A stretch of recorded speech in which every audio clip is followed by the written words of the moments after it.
Hello, my love. Welcome back. I am so excited for this episode and so excited that you are joining me because, guys, it's Embolden's first birthday. Can you honestly believe it? I have been doing this podcast now for a whole freaking year. On the 11th of the 11th, 2021, I released my very first episode and I launched my creative passion project, Embolden the podcast, out into the world. And it is now officially the 11th of the 11th, 2022, which means Embolden is 1 year old. I am actually quite emotional when I think about the journey that I have gone on releasing this podcast almost every week for the past year, creating it, launching it, the amount of fear and blocks I had to move through to even be able to put this out. I had so much fear in the beginning around having my voice being heard, about speaking about things that I thought were a little bit out there. And I had so much fear about being judged. And when I first started this podcast, I was still doing intuitive mentorship and oracle card readings and talking about all things spirituality. And that felt so scary to me. Like, there was a time when even making an Instagram post about going to a full moon ceremony made me physically shake with anxiety. Like, I'm not even kidding. I remember the first time I shared anything about my spiritual practices, I literally was shaking and almost threw up and was just like, oh my God, everyone's going to think this is so insane. And holy crap, this is so like terrifying. So then to decide I wanted to fully show up online as a business and then take it a step further and launch a podcast where I would be talking about these things at length for 20 to 30 minutes every single week felt so daunting, and I was terrified. And now I'm looking at where I am now, where I have so much confidence in what I do and who I am, and have moved through a lot of the fear of being seen. Like, this podcast is such a comfortable space for me now, and I'm so proud that I have been able to get here. But I'm so grateful for you, because you listening, you watching, you have helped me get here. Showing up and listening, reviewing, messaging me about the episodes, sharing it to your stories has given me all the confidence in the world, and I'm so grateful. And now the podcast is available on YouTube. If you're watching on YouTube, hello. Like, talk about being seen in a whole nother level. It's just incredible to reflect back on this journey, and I truly believe that this is just the beginning. This is the first of many years, and it wouldn't be possible without you, the listener, the viewer. So thank you, my love. If you were a long-term listener and you've been here since the beginning, you're a real one. If you have just started listening, buckle up, because I have so many exciting ideas for Embolden. Like, what I have planned is incredible, if I don't say so myself. I haven't learned to speak any clearer or more eloquently since I first began, but that's a year 2 task to tackle. But honestly, I have so many incredible guests lined up. The topics that I have planned to talk about are going to be so much more passion filled than anything I have ever done before. And today I do want to talk about one of these topics, but I'll get to that in a minute. And you may have noticed that the podcast has had a bit of a zhuzh. I have redone the artwork, which I had some mixed emotions about, because my artwork for the podcast, the cover of this podcast, has been the same since the beginning. My partner and I created it together, and I've tweaked it and changed it a little bit here and there throughout the past year. But I just felt like this podcast is shifting into a new level. I'm shifting into a new level. The business of Jess Carreri is really up leveling, and I wanted the artwork to reflect this new era, this new space that I am taking up, and I'm really proud. Tom, my partner, helped me with this one as well, because it wouldn't be the same without him helping me on that. So if you like the if you so if you like the artwork, please comment below, send me a DM, because I'm really excited about it. Also, that was another level of being seen, because it's a picture of me smack bang in the middle, which was a bit scary, but fully stepping into that power and owning it. Let's do it. Amazing. But yeah, I just wanted to say again, thank you so much.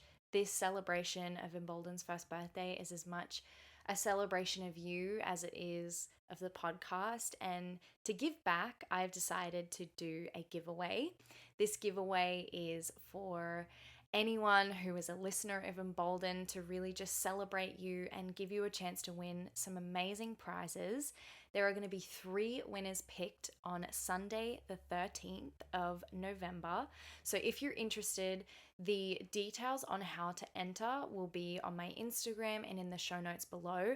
But basically, just follow this podcast on Spotify, Apple Podcasts, rate and review on either of those platforms, and share your favorite episode to your stories. And then you will have to DM me with a screenshot of all of that, because unfortunately some of those platforms don't let me see who's commented or who's shared and all that fun stuff. So the giveaway prizes are a free 60-minute one-on-one coaching call with me, which I am so excited for the 3 women who win this, because my coaching calls, if I do say so myself, are a freaking vibe and so much fun. So I'm so stoked to be giving 3 of those away.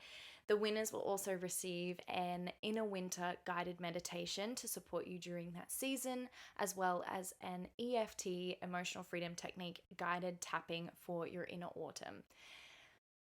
I wish I could win this prize. I love it. I use those meditations, I use those tappings all the time. They are incredible. So if you want to win the giveaway, remember all of those steps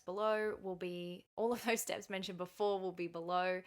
You can find out more info on my Instagram as well. Winner will be drawn in a couple of days, so make sure you get in quickly. But I'm so grateful again. And without further ado, let's dive into today's episode. Today, I wanted to talk about something that came to my mind literally at midnight the other night. Call me Taylor Swift. I had a midnight download. It wasn't a lyrical genius bop, but it was a fiery page full of my anger and frustration about the fact that anytime there is a woman attempting to achieve a place of power in politics or in companies, corporate world, a business, whatever, the argument gets thrown around that she is not going to be able to be a good leader, a good boss, CEO, prime minister, president, because she is a woman, because she has a period, and because she is going to be unpredictable and hormonal. This gets my goat. So let's dive into it. I literally was laying in bed. I was talking to my partner. We weren't even talking about anything to do with this. And there was a bit of a dip in the conversation. I think we were silent, falling asleep. And I immediately was just like, oh my God, I have to roll over. Rolled over, got out my phone, and in my notes wrote this entire page of just how I felt. And I have no idea where it came from, but I know that when that sort of thing happens, it's important for me to share. So I'm doing it. So I have an issue with this for so many reasons. One, let's dive into first the narrative of women being unpredictable. For so long, we have been made to feel that because we have a cycle, we are unpredictable. We have been told that being hormonal is a negative thing. Like, how many of you have heard the word hormonal been thrown around as an insult or as a negative kind of label? it's so stupid because we are all hormonal beings. Like, we all have hormones. When you are hormonal, I understand like what that means, but the hormonal, in air quotes, that a lot of these people are talking about, one, is not the norm for every woman. It is not normal for us to be feeling insane mood swings or being like up and down, hot and cold, roller coaster, like we are told is just how it is supposed to be for women. So it further perpetuates this narrative that women are just meant to suffer with problem PMS, even though that is absolutely not the case. Like, your hormones are very predictable. In her book Woman Code, Alyssa Vitti, I think I'm saying it incorrectly, but Woman Code, the author, she talks about the fact that your hormones are super predictable.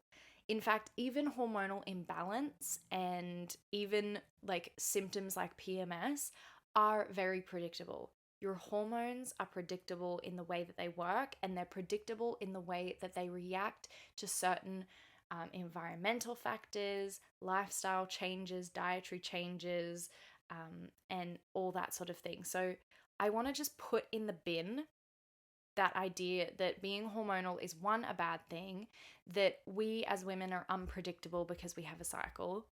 Get out of here. Because it's just simply not true. And it's such a disempowering and such a cheap shot to throw at women. And the reason I'm giving this voice is because there are women, and I know I was one of them, that feel that have felt, sorry, I no longer feel that way, but that have felt that that is true. And I want no woman ever to think that their cycle means that they are at a disadvantage, or that they are less capable or less able to hold positions of power to achieve what they want to achieve in their life, in their business, in their career, in the world, because your cycle is a gift and it is a superpower. And when you know how to work with it and understand how your inner seasons function and how you can tweak certain ways that you're showing up so that you harness the superpowers of your seasons, oh my goodness, you will be unstoppable and arguably the best fit for any position than anyone else, right? This isn't a women are better than men chat whatsoever, but I just think that this narrative is completely false and just something we need to let go of. So that's why we're talking about this today. So, why this topic came to my brain at midnight, I will never know. But one thing that did come up for me as I was writing like a crazy person in my notes was Hillary Clinton in the US election against Donald Trump. I cannot remember the year exactly, but we all remember that election. I also am a US citizen and I vote in the election, so I was paying a lot of attention to the campaigns and all this sort of stuff, the coverage, regardless of whether you were following it. It was pretty inescapable. So I'm sure you would maybe have heard some of the things I'm going to talk about. But Hillary Clinton running for president, she was faced with a lot of backlash and a lot of just shitty arguments. And I want to say before I go any further, this isn't me being pro Hillary in terms of her politics, anything like that. I am literally just talking about the fact that there was so many arguments about why she could not be a president that had nothing to do with her politics, with her professionalism, and everything to do with the fact that she was a woman. So one of the things that kept coming up for me was article after article on people expressing deep concern, like legit concern, over the fact that what's going to happen if she becomes president and she's on her period? What is going to happen if she has a really important decision to make how can we trust her with like the codes if she's hormonal? And I wanted to really just like bring light to the fact that one, this woman at the time was of an age that we would not be wrong for assuming that she no longer had a cycle. Um, which is beside the point, but it just for me kind of highlighted. I was like, you people really don't know anything about women or cycles or anything like that. Like, that is just such a blatantly sexist narrative that you are cloaking as actual deep concern for your country. Anyway, so there was a lot of that. There was a lot of um, talk about, and this wasn't even just at regular everyday people, which there were a lot of, like people being interviewed on the news about it, people writing in articles. There's an article that I'll leave down below and I'll pop up on the screen on YouTube that was of a man expressing these deep concerns of like, how can she be a president if she's going to get her period? And this article talks about one, that man's concern, and two, the reason why that is so flawed. um, and I just feel like so many of us can relate, right, to being told that we can't do things because of our period. And I remember being told when I was really young by my dad, actually, who is an American, and he voiced this. This is from as young as like 11 years old. He said, there are women in the world that have to fight every day against the idea that if you have your period, you can't be president or you can't be someone with a lot of power. And his intention for sharing this was to say to me, like, even though you are a woman and you have this thing, you have to be able to push past it and push through it and show up, because it's not an excuse. People will use it as a reason why you can't do it. So you just have to, show up and push through. And while I understand that the intention behind that was 100% pure, and I very much understand that, I feel that the world needs a shift, not just in going, hey, women can do this too, but going, hey, women can do this too, and they are going to do things differently. And the way that they operate is going to be a bit different. Different doesn't mean better or worse, it's just different, right? We as biological women have a 28-day body, I almost said 28-day clock, 28-day hormonal cycle. I'm doing a lot of research into as well that there are trans women on certain hormones that they are also experiencing a cycle too. Again, when I say like cis women, I'm talking a lot about cis women because of just the nature of what I do, but I'm wanting to include and be as inclusive as possible. So there are also a lot of trans women that are experiencing cycles as well, that they will face, this kind of challenge to fit into the 24-hour, world when we have a 28-day clock. And there's also trans men that still have a cycle that are facing that. So I do want to just acknowledge my privilege and also the fact that there are people that are experiencing a lot more marginalization and challenges and prejudice that goes so far beyond just having a cycle. But for the purpose of this particular episode, we are just talking about anyone with a cycle, but in particular just cis women. That is my experience. That is just what I feel that I am educated enough to speak on. And when I do have more of an education and understanding on all genders in this sphere, I will be talking about that as well. So I hope that makes sense. I hope that that lands and that's clear. So yeah, I understand where my dad was coming from, and he was trying to help, but for too long, women have felt that their cycle is a disadvantage, that it's a burden, that it is something that holds them back from being able to perform in a way that can produce success for them, for companies, for a country. And that to me is a real shame. I want to live in a world and bring a daughter into the world, God willing, one day, where she feels that her cycle is an advantage, that she has this superpower that she can tap into, that she knows how her body works, how she can use her hormones to her advantage, and she understands that she is not born with an imperfect and flawed body, that her hormones are perfect, that they are predictable, that they function with a purpose, that she is not just living in this vessel that is constantly, every single month, punishing her for not reproducing. How many of you have heard that narrative before? So I wanted to just kind of speak this out because, one, to bring light to the fact that this is a very real thing that women face every single day, and that no matter how much progress we have made, it still comes up. And there's so many other layers to in particular, the Hillary situation with like the sexism and all this sort of stuff. We could literally spend hours talking about that alone.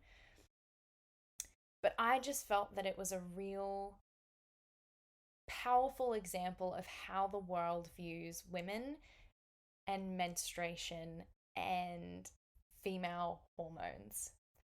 And this is why I do what I do, right? This is why I am so passionate about empowering women to understand their cycles, connect to their cycle, so that they no longer feel that they are going up against a system that they are unable to participate in because of the very nature of their body. We need more women in power. We need more women at the heads of companies as CEOs. We need more women politicians. We need more women in seats of power, because that is where the change happens. For too long, we have been kept out of the rooms where the important decisions happen because we have been discredited or dismissed because of our biology. And that to me is unacceptable.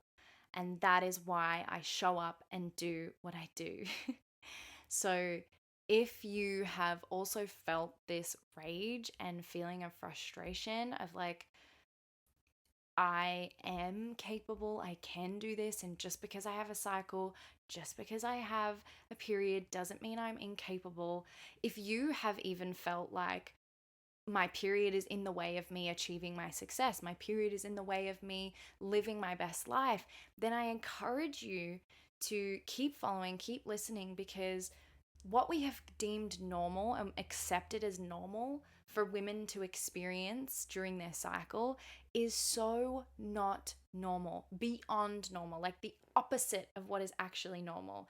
It is very common for women to experience this hormonal roller coaster, air quotes, right? For women to experience this debilitating mood swings. I myself had them as well. I was like, I couldn't run anything with this level of freaking crazy that was going on every month. But I now know that that was never normal, and that was an actual symptom of an imbalance that once I worked in alignment with my cycle and started to honor my hormones by living cyclically, it went away and I feel more balanced than I ever have before.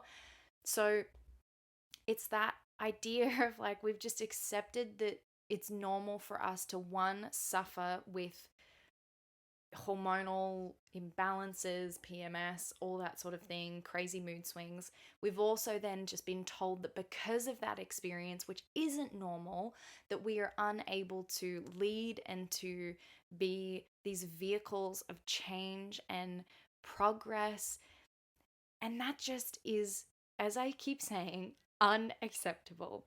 So if you are wanting to, if you're hearing this and you're like, okay, I need to get a handle on my cycle, I need to understand it more, I want to be able to make the change in the world that I want to see happen, I want to get to the level of success that I want to get to, I want to be able to do X, Y, Z and not feel like I can't because of this thing, which is a part of my life. Your cycle is always going to be a part of your life until one day it isn't, but that's going to be, for many of us, years and years and years and years. So if you're feeling that, if you're sitting here going, oh my God, sick of this narrative, I encourage you to follow me on Instagram and keep listening, keep subscribing, but also head to my website, have a read about what I do there, and check out the Sacred Cycle Experience. That is my program, which is the first step to learning about your cycle and your seasons. This program is going to reframe for you